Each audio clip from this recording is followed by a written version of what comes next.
안녕하세요. 미국 주식론 대학의 미준입니다. 오늘 방송에서는 아주 오래간만에 비트코인에 관련된 이야기를 꺼내볼까 합니다.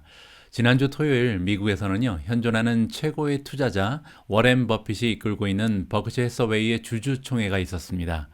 이번 주주총회에서도 워렌 버핏과 그의 단짝인 찰리 먼거가 또 무슨 얘기를 해주는가 많은 투자자들의 관심이 집중이 됐었는데요. 이번 미팅에서도 기대에 저버리지 않게 풍성한 이야기들이 등장을 했습니다. 그 중에서 오늘은 비트코인에 관련된 워렌 버핏의 평가를 함께 들어볼까 합니다. 이번에 워렌 버핏은요, 전 세계에 비트코인을 다 준다 해도 단돈 25달러와 바꾸지 않겠다고 발언을 해서 상당히 많은 사람들의 주목을 받았는데요. 과연 어떤 논리를 가지고 비트코인의 투자 가치가 25달러도 되지 않는다라고 이야기하는지 직접 그의 발언을 여러분들께서 시청해 보시도록 하겠습니다. 그리고 오늘 영상 마지막 부분에서는요, 제가 개인적인 투자자로서 왜 비트코인 그리고 이더리움에 투자를 진행하고 있는지 저의 개인적인 의견도 여러분들께 살짝 설명을 드려볼까 합니다. 그럼 이미 세계적으로 25만 명 이상이 시청을 할 정도로 많은 파장을 일으킨 워렌 버핏의 비트코인에 대한 평가 바로 시작합니다. Well, I shouldn't answer any questions on the subject, but I will. There's all kinds of people watching this that are long Bitcoin, and there's nobody that's short, and nobody wants their windpipe stepped on. I don't blame them. I don't like people who step on my windpipe. But I would say this, that if the people in this room owned all of the farmland in the United States, and you offered me a 1% interest in it, and you said for a 1% interest in all the farmland in the United States, pay our group. Let's see, 10 trillion. Pay us this bargain price, $25 billion. I'll write you a check this afternoon. $25 billion. Now I own 1% of the farmland. If you tell me you own 1% of the apartment houses in the United States, and you offer me a 1% interest, so I'll have a 1% interest in all the apartment houses in the country, and you want whatever it may be for it, then call it another $25 billion or something. I'll write you a check. It's very simple. Now, if you told me you owned all of the Bitcoin in the world, and you offered it to me for $25, I wouldn't take it, because what would I do with it? I have to sell it back to you one way or another. I mean, maybe I have the same people, but it isn't going to do anything. The apartments are going to produce rental, and the farms are going to produce food. And if I've got all the Bitcoin, I'm back where whatever his name was, who may or may not have existed, was 15 years ago. If I've got it all, he could create a mystery about it. But everybody knows what I'm like. I mean, so if I'm trying to get rid of it, people will say, well, why should I buy some Bitcoin from you? I mean, why don't you call it Buffett coin? Make your own or something. Do something. But I'm not going to give you anything for it. And you'd be right, incidentally. But that explains the difference between productive assets and something that depends on the next guy paying you more than the last guy got. Now, net, if you look at it, a lot of commissions have been paid, and there's all kinds of frictional costs that are very real that somebody has paid to a bunch of people who facilitate this game. But whatever one group of the public has taken out, or one group of owners, has come in from other people. I mean, other people have entered the room and they move money around, but no money there's no more money in the room. It just changed hands with a lot of maybe fraud and costs involved, and a whole bunch of things. You lose, you forget the numbers or forget the equation. You can do that with a lot of things. I mean, it's been done throughout history. Certain things have value that don't produce something tangible. I mean, you can say a great painting, probably will have some value 500 years from now. May not, but the odds are pretty good that if it was a big enough name at some point, there will be a few things.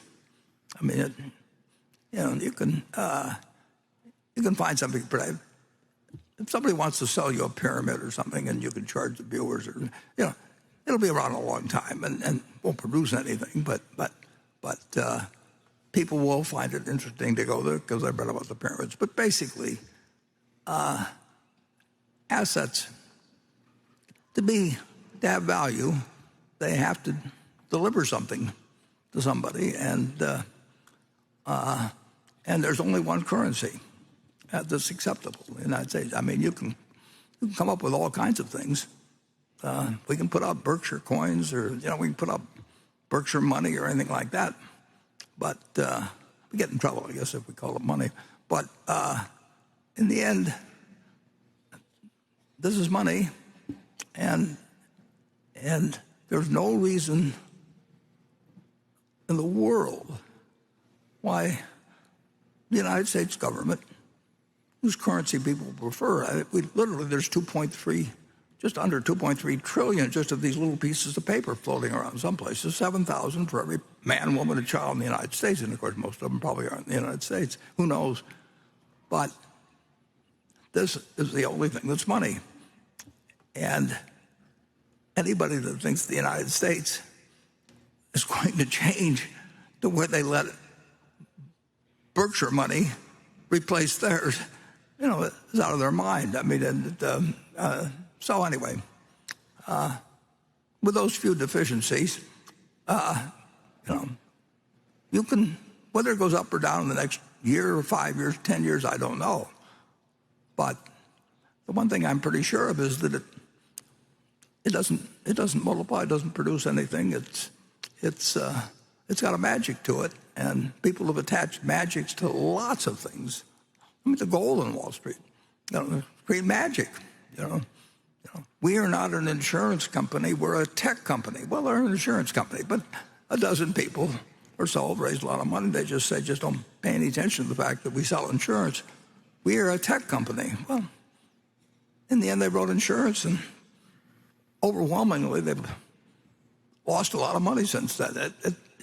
You can make up things that work well in getting money from other people, and that's why. 아주 오래간만에 비트코인 관련된 컨텐츠를 보내드리는 김에 저의 개인적인 의견도 함께 말씀을 드리면요. 일단 저는 워렌 버핏의 논리에는 100% 공감을 합니다. 비트코인은 다른 자산과 달리 생산성의 관점에서 본다면 투자 가치가 없는 것은 맞는 것 같습니다. 그리고 미국 정부를 비롯한 전 세계의 정부 혹은 기득권들도 비트코인의 가치를 인정해 줄 이유가 딱히 보이지 않는 것도 사실입니다. 그런데도 저는요, 비트코인과 이더리움에 투자를 진행하고 있는데요. 물론 이제 금액은 많지 않습니다. 전체 유동 자산의 한 3%도 되지 않는 금액이지만 제가 왜 어떠한 이유를 가지고 비트코인과 이더리움에 투자를 하고 있는지 여기에 대해서 잠깐 설명을 드릴까 합니다. 일단 결론부터 말씀드리면요. 저는 비트코인의 탄생 자체가 기존의 체제를 파괴하는 데 있다라고 믿기 때문에 투자를 진행하고 있습니다. 그 얘기는 다시 말해서요. 기존에 우리가 가지고 있는 상식과 관점으로 이 비트코인이나 가상화폐의 가치를 평가해서는 안 된다는 거죠. 새로운 세상을 만들기 위해서 등장한 혁신의 아이템을 우리가 지금 현재 가지고 있는 세상의 질서라든지 규칙에 적용해서 설명해서는 답이 없다는 것이 저의 개인적인 판단입니다. 그래서 저는 아주 조금이라도 투자를 진행하면서 이 변화를 따라가고 싶고 또 지켜보고 싶다는 생각을 가지고 있기 때문에 제가 가상화폐에 투자를 진행하고 있다라고 말씀드릴 수가 있을 것 같고요.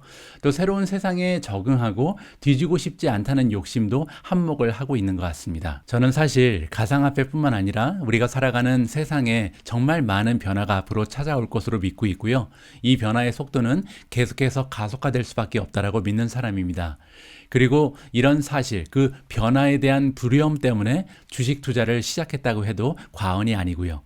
저는 우리 아이들이 살아갈 세상에서는 누가 더 변화하는 세상에 잘 적응할 수 있는지에 따라 성공이 판가름 날 거라고 생각을 합니다.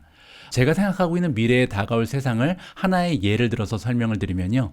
저는 책을 통해서 지식을 습득하던 시대는 이미 지나갔다라고 생각을 합니다. 예전에 정보의 불균형 현상이 만연하던 세상에서는 한 사람이 가지고 있는 지식의 양, 정보의 양이 성공의 척도가 됐었습니다. 우리 모두는 많은 책을 읽으면 읽을수록 더 많은 공부를 하면 할수록 성공할 확률이 높아지는 시대를 실제로 살아왔죠. 그리고 지식의 양이나 정보의 양으로 승부를 보기 싫은 사람들은 기술을 연마했습니다.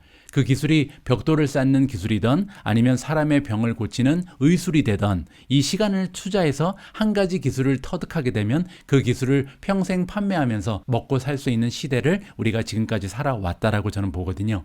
자, 그런데 이제는 더 이상 우리의 정보나 지식이 통하지 않는 시대가 됐죠. 왜냐하면 정보와 지식이 인공지능으로 대체가 되고 있거든요. 그리고 기술은 로보틱으로 대체가 되고 있습니다. 세상은 이렇게 바뀌고 있는데 지난 몇십 년간, 몇백 년간의 습관을 버리지 못하고 아직도 열심히 지식을 쌓는데 우리가 매진을 한다거나 아니면 열심히 기술을 연마하는데 매진을 한다면 다가오는 미래의 세상에서 성공하기가 어려울 것이다라는 것이 저의 개인적인 판단입니다. 이제 정보나 지식이 부족해서 성공할 수 없는 사람은 없는 세상이거든요. 누구나 필요한 정보가 있으면 스마트폰을 켜서 구글에 물어보면 되잖아요. 그래서 이제부터 중요한 것은 누가 필요 없는 정보를 버릴 수 있느냐에 따라 성패가 갈린다고 생각을 합니다. 누가 꼭 필요한 정보만 출연해서 나만의 컨텐츠로 나만의 언어로 재생산해낼 수 있는가에 따라서 성공이 좌우된다. 저는 이렇게 보고 있거든요. 그래서 우리는 책 한 권을 읽을 시간에 수백, 수천 건의 정보를 빨리빨리 필터링 해야 되고요. 그 중에서 나에게 꼭 필요한 정보를 가려내야 한다라고 저는 생각을 합니다. 말이 좀 길어지다 보니까 횡설수설했는데요. 제가 말씀드리고 싶었던 요지는 앞으로 우리에게 필요한 능력은 우리가 기존에 가지고 있던 판단의 잣대를 버리고 자신을 변화시킬 수 있는 적응력, 순발력, 유연성에 있다라고 생각을 합니다. 그래서 저는요, 가상화폐라고 하는 새로운 혁신이 앞으로 어떻게 진화할지, 이게 성공할 확률이 어떻게 될지는 잘 알 수 없죠. 하지만 계속해서 관찰하고 공부하고 따라갈 필요는 있다라고 생각을 합니다.